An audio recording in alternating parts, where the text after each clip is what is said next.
Welcome to the Gentleman's Talk, where the podcast talks about a man's battle with mental health, his personal experiences, and his journey to be a better soul. Hosted by James Dean Littlejohn.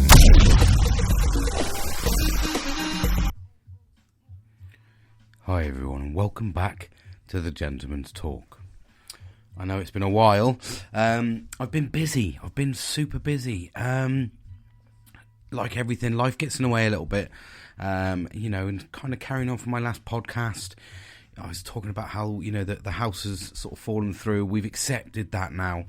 And, we're moving on to, I'm moving on to getting this whirlwind of ideas out of my head and from paper into reality. So it's been consuming me. I'm not going to lie to you. It's been overwhelming because I just want to make things perfect. But I've been doing a lot of reflecting, and today, is the day I'm recording this on the Queen's funeral, God rest her soul, and long live the King. Fantastic words, and, we've had an absolutely amazing, whether you're a royalist or not, there's so many positive ways to look at this, in the sense of she's just a beautiful woman. She was, incredibly talented, just a fantastic, pretty, stunning queen. She did everything. She had a lot of positivity. And even if you're not a royalist and you kind of look at this from a negative perspective of what's the point in the royals and all that sort of jazz, I get it. I see it from both sides. I'm one of these ones that sort of analyzes everything properly. And by doing so, what I've done is looked at it from both dynamics, and I can see both points of view. But the common denominator here, whether you're a royalist or not, and seeing all this money being spent, etc., whether you look at it from a negative or a positive, it'll all come down. There's a common factor here, and that's the Queen herself. Queen Elizabeth II. She was an absolutely amazing woman. So you just have to. I was just sat there today watching some of the, some of the events today, and sort of kind of the carrying and how they got, all the forces involved. And I was actually very impressed with the Navy when they were pushing and pulling, if you like, the cart. Really, really, just to watch the military precision. Whether again you're for or against the military, it is a beautiful thing to see, and I've served myself, and I was reminiscing quite a bit, a little, in the feeling that I got when I used to do those, like the Freedom of Swindon parade, and I used to do different parades here and there. It was an amazing feeling, and do you know what?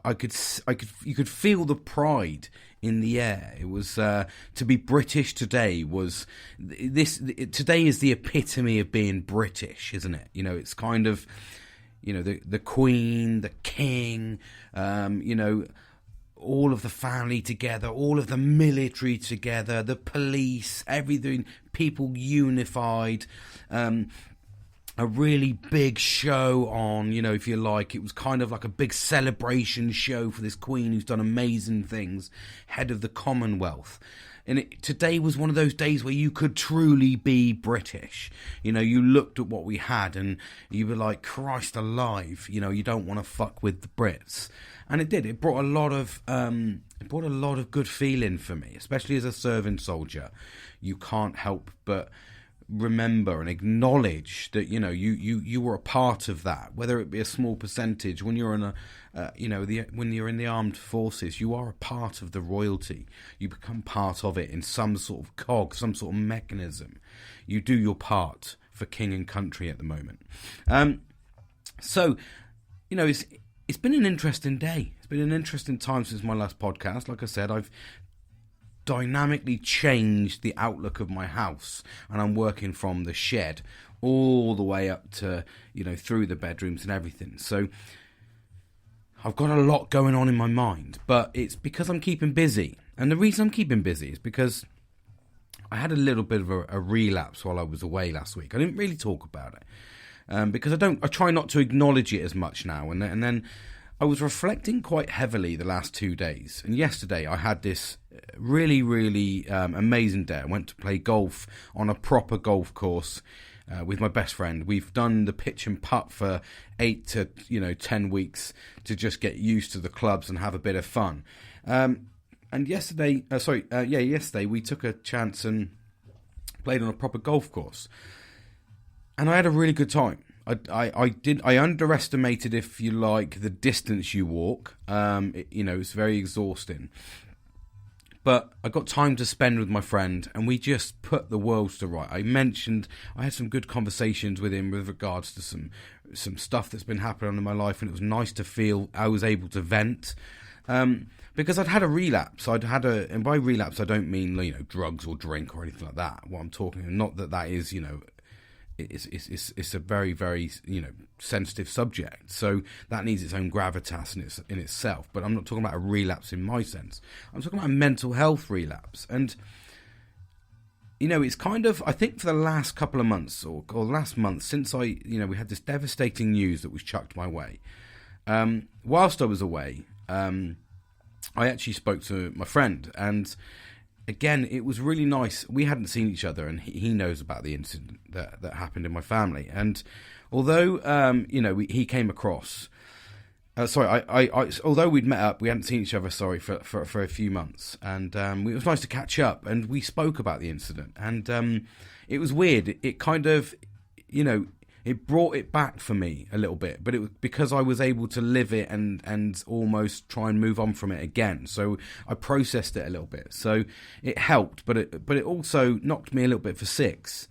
And then sort of coming back, I've been exhausted. I've been absolutely shattered. Work has been maxed out. And then we decided to go for a few drinks last night. And it was a bit of a weird night, really, because, it was kind of, we lost a bit of conversation between the two of us, which has never happened in 29 years.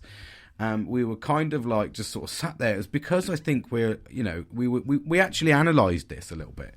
And we were like, it's because it's Sunday. Normally our bodies are, it's not like the youth where you can drink on a Sunday and it's like Sunday fun day, fucking rah, whee! You forget that you're 41. Now that's not an old age by any stretch of the imagination, but you get used to your routine. I get used to my routine, and I've been out of it because, we'd played golf and we'd gone and had a drink on the golf course, which we hadn't done for a long time. So it was kind of like, you don't realise you're drinking for a long period. Oh, by the way, listen for the... Can I click it? Yeah. A little bit of 90s R&B in the background, or, sort of kind of chucking it back there. I was listening to last night and it was amazing. Anyway, I digress a little bit. There were some good tunes in the background. You'll hear a bit more of an upbeat feeling to try and compensate for my dulcet tones. Anyway... So, yeah, I'd had a sort of kind of... But it was a long day, and we were sat there, and we were like, right, should we put a movie on? And we were like, yeah, okay. And then we put a movie on. I fucking fell asleep halfway through it. And I was like, what the fuck? And we were like, what the fuck? Normally, we drink on a Friday, and we're like, full of beans, drinking to the early hours. And wouldn't even think, like, music going and having a really good time. But we were just shattered, absolutely shattered. And it was like, fuck. And I didn't know it because I was, I'd had a long week. I'd really had... And I had a bit of a relapse. Like I said, I go back and talk about the relapse, and that was because I just had a bit of a, like I said, I brought this incident up, and I'd sort of kind of, it fell into play with a few things that's happened, and I've kind of lost, like, almost faith in the police service and stuff like that with other incidents that have gone along in our family. There's this girl, I can talk about it because there's nothing going to be done about it, but this girl had knocked out my daughter, came sort of blindsided her and knocked her out and knocked her unconscious when she was young. They weren't friends. She just did it in a park. And, we subsequently had to deal with that as a family. And then I was like, fucking hell, got the police involved because there was witnesses, there was like 10 people there. But it all got dropped because they were all friends with each other. So they couldn't, so the opinions would have been biased. And it's like, right, so you can, with evidence and fucking stuff like that. And it gets worse.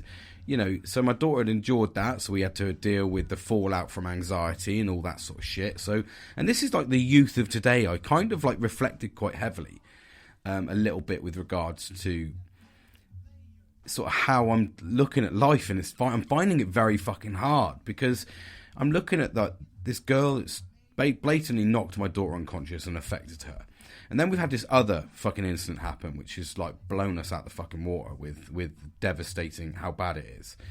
And then after that incident, my daughter then was rung up and verbally bullied and abused and threatened to be stabbed by this same person who knocked her out a fair few months ago. And the police came round on the Saturday and said, you know, they'd had a chat with me, and they were, you know, they had a chat with my wife, sorry, and they sort of said, there's nothing we can do. You know, you might have taken it in the wrong context. Like, was it banter sort of thing? I mean, literally, I think that's the only thing that he didn't say was it banter? Was it banth, mate? No, literally, we've had like 3 or 4 incidents with this girl, and now, and do you know what? I sort of looked when I sort of heard them say that, and I sort of looked and just went, so if I went out now and smacked 7 shades of shit out of someone, you know, what would you do? Oh, you get arrested. Oh, okay.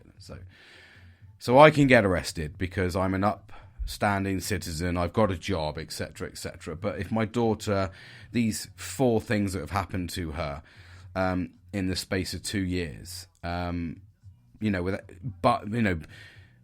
the only thing I can physically do is, like, you know, imprison her in my house because this has happened in such random places, in the sense that, like, you wouldn't expect it to happen, you know, in the centre of town and all this sort of stuff. And you just look and you go, I don't know what to do with you. I don't know. What can I do? I'm enduring all this fucking pain that these people bring in suffering to my family. And that sort of kind of like set my mood, really. And I was sort of sat there and I was like, I think it changed the dynamic of how I've been reflecting as well, which didn't help. So I've kind of like, I heard that on Saturday, and that was just before. So I kind of, and I think my friend Kieran will tell you what it was like. We went, he came across, and I'd literally changed the whole area of this cabin that I work in, fucking bar and everything in. And because I wanted it to be changed, I had an hour and I stressed myself out. And then he came through the door and I like put it to bed, and he was like, mate, put it to bed, fucking chill out, mate. This is about a relaxing day. So we went and played golf, which was a really good game. I really enjoyed it, but I didn't feel like I was fully relaxed. And then I came through the door, and the first thing I did was like strip down this TV and wanted it up in the perfect position, and we had to get it set before we could do anything. And that's just me. That's the way my mind is racing at the moment. And I said to Kieran, I was like, fucking hell, mate, what are you doing? And even when we were sat down in the back garden having drinks, I was explaining to him what I was going to do. And I was almost like, he said to me, I think it's amazing how you can visualize it. You can visualize it like it's already there and explain it in so much detail that I can see your vision. And I was like, that's how my fucking brain works, mate. It's nails, it's bonkers, because I'm constantly, if you think to yourself, the way I can sort of kind of, the best way to articulate the way that your brain goes when you have these mental health problems, and when you struggle with mental health anyway, you know, you kind of, I imagine it like a ping pong fucking game. Do you know what I mean? In my head. And it's literally like, you know, you get those ones where they're like soft shots, you know what I mean? And then all of a sudden it's like you get those really fucking hard, fast rallies. Or and for me, that's kind of what's going on in my head sometimes. And it's almost surreal, if I'm brutally honest, because I go to work and I just try to succeed. I just try to get on. I try to get promoted. I try to do the best I can in work. I clash with a lot of people. I know I do. Because I don't have time for bullshit, and I don't have time to be treated as a fucking idiot. So I do struggle with a lot of people, and once you cross me, I find it very fucking hard to move on. But my head at the moment is like bouncing around, because I'm like sat there and I've had all these incidents, you know, and in the space of the last 3 days, I've been told, well, sorry, the first instance, you know, with my daughter, you know, that got told there was nothing they could do even with the witnesses. Even with this one, you know, so I've had another 3 incidents since then, revolving around this group of people that just have no respect for fucking life. And, you know, they're kind of sat there just systematically breaking down my family, and I'm trying to be this law-abiding citizen. I'm trying to be, but at the same time, as you know, there's part of me sat there going, I just want to fucking hurt someone. You know, you kind of, your brain, but then you don't, you know, you kind of go, okay, well, I've got to do this. So you get there. It's crazy how the brain works, because you chuck in so many scenarios, and obviously, you know, we get society, so we can't, like I said, I'm an upstanding citizen. I don't, I try not to break the fucking laws, as much as anybody, any decent citizen would. But you get these crazy thoughts, but you have to battle them. You have to suppress them. You have to knock them down. You're like, you've treated me like shit. You've done this. Why aren't you doing this? My fucking daughter is like, and you kind of battle. And that's what it's like. On Saturday when he came round, I was exhausted. So when it got to like 11 o'clock, we were sat chatting and we were like, fucking hell, mate, we've lost things to say. What the fuck's going on? And he was like, no, I think it's just because it's a Sunday and we both normally, we know, although we got Monday off and it was for the Queen's funeral, we were just like, we could have the relaxed day then, but it didn't feel right. Your body clock didn't kick in. So it wasn't because we didn't find things interesting to talk about. It was more on the case that, it was out of our routine. It wasn't like a case of, it's almost like your body puts up a defense mechanism to stop you being a fucking idiot because they're like, you need to perform tomorrow, buddy. You can't be fucking drunk. But when you're constantly battling these things and you're constantly walking around going like, I'm trying to bat that off. And it was right down to, making decisions became difficult in the house. I mean, I'm not I can make decisions left, right and centre when I'm at work. It's a natural thing for me because I know my subject, so I make decisions, it's fine. But at home you get sort of chucked curveballs that you don't expect, and you're sort of sat there going, oh, fucking hell, I can't be doing with this, or I can't be doing with that. And it's how you deal with those. And that sort of kind of brought me onto a bit of a difficult scenario. And not difficult, that's the wrong word. Just a change of perception in my reflection. That was an amazing little sentence, sorry. A change of perception. Yeah, that's what I think I'm going to go with. Yeah. So, and in reflection, so it was kind of like, I like that. I was just trying to make sure it all ran. For me, it was, normally I go out and I reflect on the goods, and I talk about all the time. I talk about like making sure that you do not reflect on the negatives. But I always talk about, if you're surrounded by negativity and you're holding on to negativity, you will start thinking negatively. And it's very, very true. This is almost like a life episode here of the value in that exact sentence is here right now. I'm here talking to you because I'm negative. I'm trying to battle it. I'm trying to wipe away the negativity. But you do get consumed by it. You do get sort of overwhelmed, and you're thinking all this stuff's going on around me, and the authorities, the people that I trust to try and resolve these issues for me aren't doing that. And then you're kind of like trying to make a happy life, and you feel very consumed. And my reflection normally alters all that perception. I normally go into it and go, yeah, but you've got a fucking beautiful family, you've got a nice house, you've got fucking 3 beautiful dogs, your closest best friend, you've known 29 years, and you've got these really amazing people extra that are surrounded around you. And so that's normally where my reflection goes, but it didn't. It went down the route of, and it was sort of exacerbated really by today with thinking about death and the Queen and people seeing emotional. And a lot of my reflection today and yesterday was kind of like how, what's the easiest way to say this really?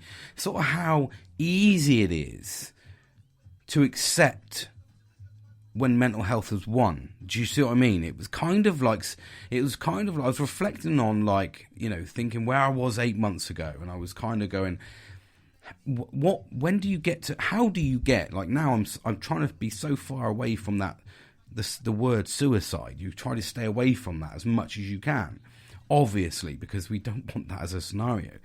But I was reflecting, and I suppose I reflected on it, but I did, hold and stand fast with me, because, this does have a little bit of a flip to it. And I was kind of reflecting, on kind of where I was 8 months ago, and how I didn't really like not who I was, but how I was being treated. I was being unfairly treated in work. I had been previously. I didn't like my work environment, which was predominantly most of my day. I hadn't gelled fully with my family again after being away for 7 years. I'd had a lot of change going on in my life, and it was a very, very difficult time. And Christmas for me is inherently, November and December are bad months for me, because that's when my car crashes happened. So it's dark all the time, so you're naturally falling into the realms of seasonal affective disorder, SAD. So you kind of like, you've got to try and up the vitamin D, you've got to try and get your sun lamps in, you've got to try and do so much, but if you forget those, you don't realise. So I kind of got to the point where I was quite negative, and I was thinking about where I was, and I was thinking of it in a negative way, like how scary is it that you can get to the point where you're comfortable with not existing anymore? I mean, you must be under so much pressure, strain. Like, how do you get to that point? That's the thing I've been reflecting on. How did I get to that point 3 times where I didn't want to be there? And it was kind of a scary thought process, really, because it was like I was willing to accept that. I was willing to sit down and go, now's the time. I've got, I'm 39 or whatever it was, 40. Sorry, was I 40? Yeah, I was 40, my last one. And I just went, I don't know what to do. But I was comfortable with that. I was willing to accept it. The only barrier that stopped me in the end was that admission of guilt, that like I don't want to leave the carnage behind, because that's the selfish element to suicide that we don't think about. But I was very, very struck by, at the same sort of time, I'd actually lost a friend to suicide, Jamie Penaluna, and I still think about him now, because young lad that had absolutely everything, and apart from a family, which is what he wanted. And I spoke to him in one of my very early podcasts, episode sort of, we're creeping around the 5 to 10 mark, so we're talking a long fair few podcasts ago, but go and have a listen. And I talk about him and how he had everything and how I'd seen him before. And then I kind of moved on to myself and thinking, well, actually, I'm dealing with this at the same time that I was actually dealing with it a couple of days before myself, or a couple of weeks before. Now, that wasn't a case of, look at me, here I am, but that was just a case of, he was 30, I think he was about 36, I think he was, something like that. I think he was, forgive me, like say, I knew him very well. I didn't know I didn't know the details of his life, but I would happily go for a drink with him. He's a very, very nice lad. And he had everything. He'd finished his electrician's qualification. He'd been offered a job in Germany on good money. He had everything, but he ended it because he didn't have a girlfriend or children to celebrate Christmas with. And it's crazy how we get to that point. How do we get to that point? And that's what I've been reflecting on with the negativity, and not through the intentions of going, oh, okay, this is all getting on top of me. Trust me, there is an element of this is all getting on top of me a little bit, and I am a little bit conscious of that. I'm doing a lot with work. I'm doing a lot with my home life, and I'm trying to make things better on a budget, if you like. So I'm trying to do the right things for my family. I'm trying to make my daughters feel safe and comfortable. They're losing faith in humanity in the police service because they're all seeing their sisters, and my wife's seeing her own daughter, and I'm seeing my daughter, get hurt and nothing happen about it. So it's like, how do you reinforce that?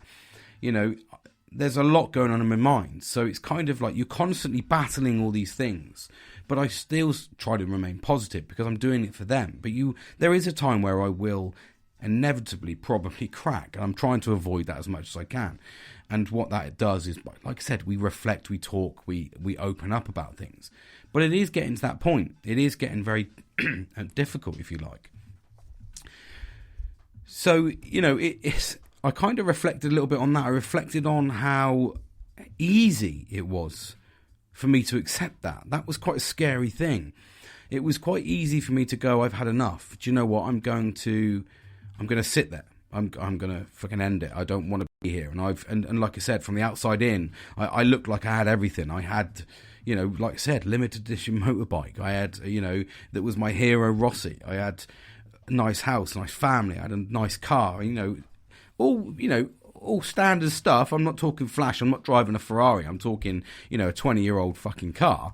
But it's a nice, well looked after car. It's mine. Do you know what I mean? I don't owe anybody for it. So it's kind of, it's an old runaround, but it gets me about. And it's like, I had the nice things. So you look on from the outside to the inside, you're like, oh, why the fuck are you like that?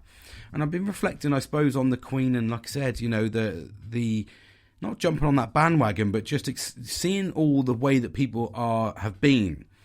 But that just doesn't seem a reality on what I'm facing and what I see around me.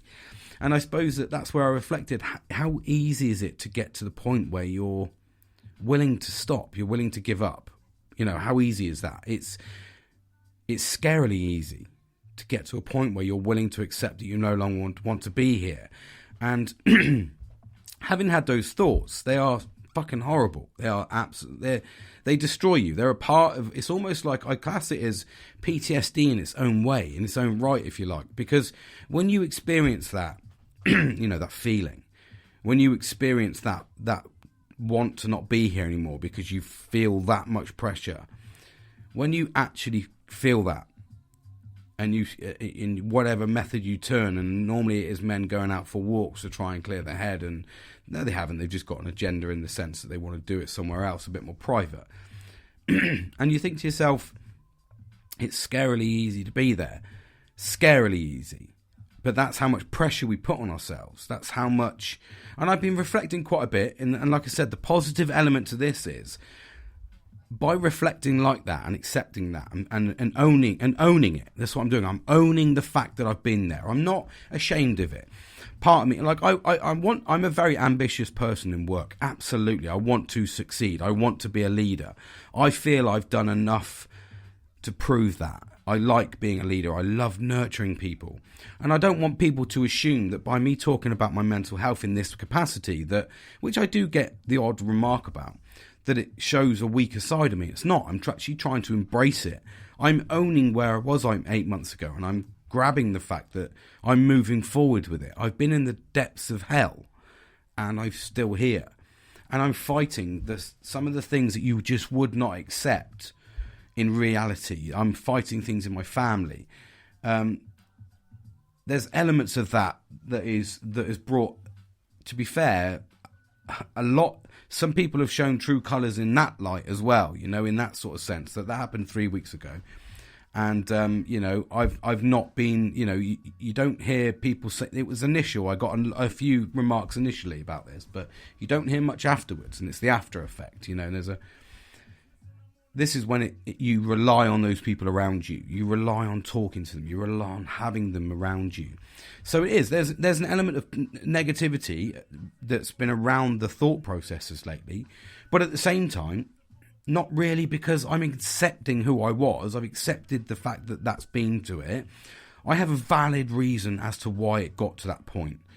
A valid reason. And I accept that, and I've analysed that. I've reflected so much about that it's given me the strength to go, okay, you accept it. Well done, James. You embraced that you did that. But you're here now making a difference. And this is why this is the different. Once you reflect and you actually build on yourself and you develop yourself and you take an understanding of yourself and your mental capacity, what your limitations are, what makes you tired, what makes you fucking wired, and what makes you fired, those sort of things. When you actually look into your soul a little bit and go, do you know what? Maybe I'm the problem and I need to look at myself. Maybe I need to reach out a bit more. Maybe I need to do this. Or they're hurting me, or that job's hurting me. Once you make the decision and reflect on those, understand it and move on, you're a better person. You grow, you develop. And that's the beauty of what this podcast for me is about. Here I am now, almost 10, are we 10 months in? So almost 10 months in to doing these podcasts. And, 115 episodes in. And for me, that's incredible, because what it's given me the ability is to reflect on those times. And that's why I'm talking to you in this process, is to talk about it. Acknowledge where I was 9 months ago. Acknowledge, yes, embrace it, own it. But at the same time, go, you don't need to be there. What did you kick in place to make sure it doesn't happen? And that's where your friends, your family kick in, and they understand you, and they're there for you. Because it's a toe curler, in the sense, it's like ripping hair off at the moment. The news that comes my way. So it's and I mean chest hair or underarm hair, if anyone can relate to that. Chinese torture method, probably. So it's been crazy. It's been absolutely crazy. But like I said, I've had some good times. I've spoke to some amazing people, and like I said, the reflection side of things was.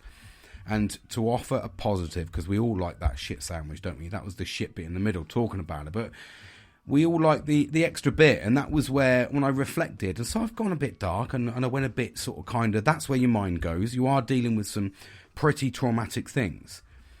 But like I just did there when I was talking to you in the podcast, I got comfortable. So what I did is I switched positions, and I'm now looking at a different element of my cabin. So it's like a different perspective, isn't it? So now I'm looking at you and I'm going, right, but I'm going to offer you the positives of that. And the positives that I took out of that was I am surrounded by the right people. I have managed. I had a fucking beer with a very good friend of mine, Billy, and it was absolutely fucking incredible. We got to chat, and I got two or 3 hours of his time. We had a good time. And we managed to reflect quite well on, you know, the events. So it helped me unpick a little bit. And that was a good thing, because that's an extra person to unload on. So you look at the thing and go, okay, it dragged it up because I spoke about it. But at the same time, no, what we did is we processed it. And then I was able to explain it, and he put things into different sort of context for you and offers a different bit of advice, or sits there like a fucking rabbit in the headlights thinking, what the fuck's this guy talking to me face to face about? This sort of shit, I don't want to hear this. I just came here for a beer.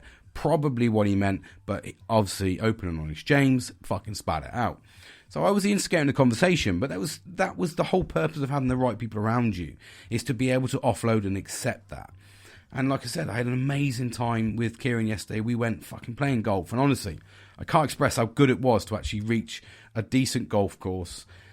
And we walked for miles. I was bollocks, but we walked for miles, and it was just a really good time to sort of put the world to rights. And that's what I think the beauty of the golf that's bringing to me now is it's not a solo sport, it's a team sport. You can do it as a solo sport, but it's just it's if not better actually than a solo sport, because you're out having a good time. And that was the sort of kind of reflection, and it sort of kicked in today quite a little bit with regards to how I felt. And I was able to sort of look at the positives and the negatives. And like I said, you know, it's horrible to accept the fact that when you think those negative thoughts and you go into the process of suicide, you need to try and sort of... The easiest way to try and relate it to something is like a reserve tank, you know? It's kind of like... This is kind of the way that I'm going to give you an analogy on how I would look at it and make sure we don't get there. It's on a motorbike or in a car, you'll have a little red area where it's reserved, and you'll get an extra 20 miles or whatever's in it, dependent on the vehicle. This is the way I'll give you a little acronym, also a little sort of speech about it. What I mean is, when your tank is completely full and you look and you've got 20 miles, that's your reserve. That's your time where your fight or flight will kick in. And that's when you turn around and you go, no, I need to fucking fight this. And when you lose that ability to have a reserve tank, if you've lost the ability, or you know the fuel gauge is faulting, it's not telling you correctly, that's your brain. That's the way to sort of decipher it. Your fuel gauge is your brain, so it's telling you, your brain is telling you when you're depleted and when you need to start fucking looking after yourself. You get the alarm bells. I certainly do. Like I said, you know, when I'm feeling utter shit, I know for a fact I put on a bit of weight because I'm moody. I shovel fucking food down my throat, and I don't go out as much. I then get in pain because I'm not doing as much exercise, and I blame the accidents. You know, there's signs and symptoms there. I get little tiny stress spots on the tops of my quads. That they're the types of signs where my body's saying to me, "Fucking hell, James, you need to relax. You need to chill out. You need to go." And that's when you're taking constant information and you're constantly processing things. It's really hard work. It sort of makes things really difficult for you. And hold on, just a sec. Quick sip of drink there, sorry. But it makes you think about everything. It makes you go over everything. And for me, that's kind of where I got to. That's kind of the difficult situations. But what's happened is I've managed to kick in all of my defense mechanisms. Like I said, my faulty gauge is not there because I'm working on my brain. I'm not ran on empty. I'm actually sat there, topping it up as much as I can. I'm trying to stay half a tank, so I don't... You know, when you let your tank go down and all the mechanics, and, you know, I was a mechanic once years ago, but they say never run your tank on empty, on right to the empty. Never let it go into reserve, because it drags all the rust and shit that's in the fuel tank that's come away. So that then in terms, I'm talking mechanical stuff there, but it blocks your injectors, or if you've got an old car, carburetors. It'll block jets, so you won't run at full capacity. So what we try to do, and this is where we try to kick in these little things. You don't always be reliant on people around you, but a prime example actually is probably a relatable example is one of my friends, Nelly. I've done a couple of podcasts with him, but he's very much one of these ones where he'll constantly go out for walks, and every now and then he'll post a video or he'll show a picture, and it's nice because he's actually actively, probably doesn't realise, but actively looking after himself. He's constantly keeping his tank topped up, and that's where I kick in with things like reflection walks and playing sports or looking for fun things to do or designing. I've got a fucking world of things that I turn to. But when you start doing that and you start engaging with the right people and you start looking after everybody, looking after yourself that's around you, that's your tank was constantly staying halfway. So you'll constantly be looking after yourself. Yes, we do sometimes go a little bit less and we go towards the empty side of the fuel tank. But then what we do is things like holidays cutting or family time away or weekends away with your partner or your family. That tops us up into the full area because we're getting away from all of technology and stresses of life and the stresses of fucking living in communities that are overfilled, overpopulated with an almost lawless society, it feels like. But it takes you away from all that. You get to just control your own little place. And that's important, and that's what tops us up to full, gives us an extra little bit length in time before we start getting these mental breakdowns. So it's really important to look after yourself. It really, really is. And this was kind of like a bit of a reflection on the fact of, like I say, just where the mind goes, and you constantly battle stuff, and you have to constantly be on yourself all the time, looking after yourself. And yes, I do, like myself, I rely on my friends. And this is a kind of more of an educational piece on making sure that we do reach out, we do look after each other. Don't do it for the gram, as they say. Do it for reality. I certainly, I didn't touch my phone at all on Friday. I just left it there. I could not be arsed until the evening. I'm getting into this habit of moving away from being reliant on my phone and looking at social media and I just move away from it a little bit just to give myself a little bit of time away, just to spend time with my family and actually appreciate that time without being glued to my phone. So making these little adjustments, these little tiny adjustments help us. And that's kind of what you've got to keep developing all the time. It's constant improvement, continuous improvement, as they call it. I dropped that because we spoke about this yesterday when I'm continuously changing the dynamic of my bar and house. I'm constantly trying to continuously improve, constantly improving. But this is more of an educational piece to make sure that you do look after yourself. And like you say, give you a little bit of relation in. Like you said, fuel tank's a very relatable thing. We use it all the time, providing you drive, obviously. But it's important to look at your life as a fuel gauge. And when you're you can almost visualize it. If you're feeling stressed, you're feeling, really sort of output and tired and not got the energy, not got the resources or motivation, just visualize where you think your tank will be, where the needle on your tank will be, and you're like, do you know what, I am running there. Well, what would James have advised? Oh, go out amongst nature, get away from people, for a little bit, sort of kind of go and take yourself out for a couple of hours. It might be right down to, going and getting your hair cut. I talk about all the time about well-being. Going and buying yourself that item that you know that you can afford, but you've been putting it off because you just don't want to do it. Well, do it. You live once. And that was the reflection revolt, I think, around obviously seeing all this, the British be British today, raises a lot of awareness. And obviously with the Queen passing, and you think, Christ, she's going to live forever. And, she made it to sort of the ripe old age of 98. I think it was 98, yes. Was she 98? I think she was 98. I don't want to do her an injustice. But it just goes to show that some of us are sat there waiting for this, thinking we're going to make it to 100 and get the Queen's letter. Or it would have been the Queen, it would be the King's letter.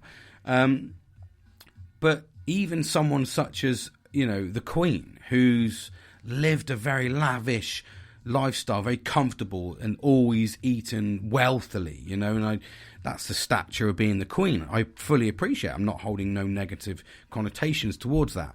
But what I'm saying is she's lived like a queen. You say, I'm going to go and live like a king. She's done that, and she made it to 98. So you really need to look when you're sat there, like me, I'm sat there at 41, and I'm thinking, Christ, I've put myself almost into a fucking burial ground early because of stress and depression and letting shit get on top of me. When in actual fact, the woman with the least stress in the world probably never had to sort of kind of worry. Although you could look at her duties as worrisome a little bit. She has to fly and meet people and eat good food. And again, I'm not being negative or sarcastic. But what I'm trying to say is in context. She's had you say, I live like a king. When you think to yourself, you're 41, and I've done this, and this, and I've, thought suicide. I've fucking given up everything because, one person made me feel shit at work for a long period of time. Well, take yourself out of that environment. That person's fucking annoying me. All right, fucking take yourself out of that person, or go up to that person and acknowledge and say you're a fucking idiot in a nice way. Obviously, so you don't get yourself in trouble. But what I'm saying is, we build and we live on this stress, and we're not even guaranteed to get to 100, which is the nice age of 100, isn't it? We're not even guaranteed. We know that the average lifespan is 70 to 75. I think it's like 72, something like that.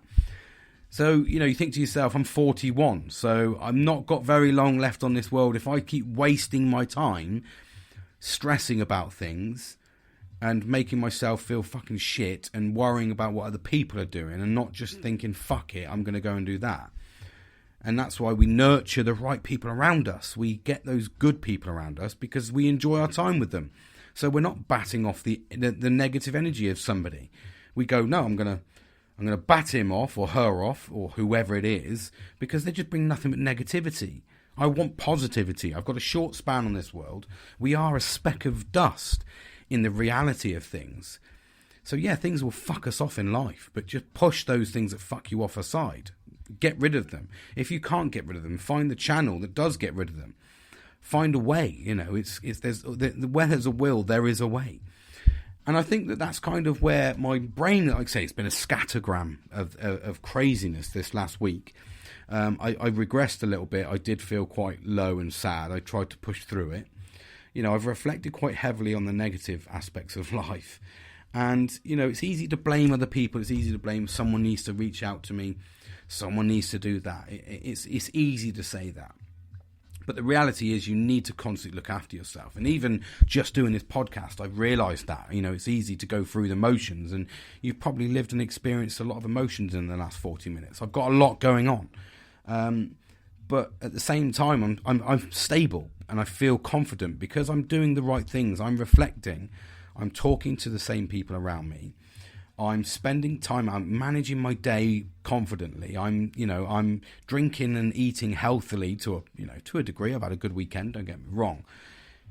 But I'm trying to manage things, and it's that's where the reflection aspect comes in all the time. And like I said, good music. I've had good music for 3 days now. Absolutely lived on music since I felt a bit low, and it's really, really helped me boost my mood, put me in different places. I've listened to a couple of songs we listened to last night that took me back to being 16, 17 again. Almost sort of reliving your youth in a confident way and a positive way. So it's so important that we do that. And like I say, I've got I've got some good friends around me. I've managed to see them and hear them and be involved in them the last few days, and it's been incredible. I've had some really good positive news from a couple of friends. So we can combat them. And although, the middle of this podcast, it felt like when you talk about these things, it feels like the world is on your shoulders. But as it's been explained, you come to the other side. It doesn't make the problem go away, but by talking about it, helps you to try and understand it, trying to unpick it, trying to motivate yourself, trying to give yourself the confidence to stand up and be counted. That's the thing. Make the move you need to make. It's like a game of chess, isn't it? Make the move that you need to make on a chessboard of life, we'll say. And it's really important to do that. Like I say, we're in a crazy time at the moment. We're pulling out of a pandemic. You know, that we were 2 weeks ago. We were in a massive recession. Everybody's getting crippled. Gas prices were through the roof. Energy prices through the roof, and that's all gone to bed now because the Queen's passed, and we've focused our media attention on the Queen, and then it will all come back down. So we're jolting everywhere. It's crazy for your own mental health to be experiencing all these different emotions, but we manage them. We manage them through the capacity of looking at well-being and mental health. That's what we absolutely do. Getting out there, listening to the right music, talking to the right people, reflecting, yoga. I talk about it all the time because it helps you, people. It really does. It helps you. So that's basically sort of nitty-gritty this is my reflection, I suppose. Because obviously I would have done it yesterday, but yesterday was a drink with my good friend. So jumping in today, there's kind of a nice reflection on where the mind goes for me, where my mind goes. It's a horrible place sometimes. It's not the great place to sort of live in, but if you don't talk about it, then other people won't talk about it, and then we can all share stories, and we can all relate, and we can all help each other. There's been times when you've sat there and you've gone, fuck, I don't know what to do, or fuck, this has made me feel this way, or whatever. But just by talking, just by being open and honest, just by helping someone, maybe offering that little pinch of advice that they may need, or just offering them someone to talk to, that really does help. We all go through these different emotions in life, and we get curveballs that we don't expect, and they are hard to deal with sometimes. And sometimes you keep batting them away, but you're going to get tired, you're going to get exhausted. But the reality is we need to put them all in context together, work strongly, and help fight them. Like I said, that's the only way we can get through these problems and resolve them. So there you go. That's my little reflection.